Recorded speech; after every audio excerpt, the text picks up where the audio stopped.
ইছামতীর তীরে ভ্রমণের নতুন সন্ধান এবার বসিরহাটের হাসনাবাদে। সবুজ ঘেরা মনোরম পরিবেশের মাঝে ইছামতীর তীরে খোলা হাওয়া পেতে চলে আসুন দক্ষিণ হাওয়া রিসোর্টে। উত্তর 24 পরগনা জেলার হাসনাবাদের খুব কাছে ইছামতী নদীর তীরে গড়ে উঠল সবুজ অবয়বের বুক চিরে গড়ে উঠেছে এক চিলতে নির্জন শান্ত মনোরম উদ্যান দক্ষিণ হাওয়া রিসোর্ট। গ্রাম্য এলাকায় এই উদ্যানকে কেন্দ্র করে এলাকার বহু মানুষ নির্জন মনোরম পরিবেশে সময় কাটান। কেউ বা বন্ধু বান্ধব পরিবার পরিজনদের নিয়ে পিকনিক করতে আসেন। চাইলে কয়েকদিনও কাটাতে পারেন। উদ্যানে মিলবে আধুনিক মানের কটেজ, যেখান থেকে জলরাশির ভিউ পাবেন।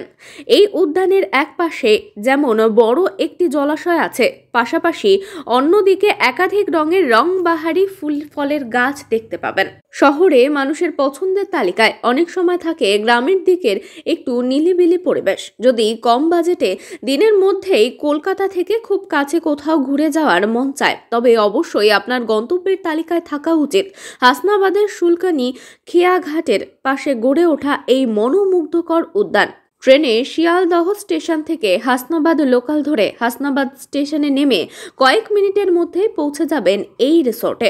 পরিবার সহ সবান্ধবে এখানে পিকনিক করতে পারবেন। সব মিলিয়ে কলকাতা শহরের পাশেই টাকি ঘোরার পাশাপাশি ছোট্ট একটি গ্রাম্য পরিবেশে ভরা এই উদ্যানটি আপনাকে মুগ্ধ করবে।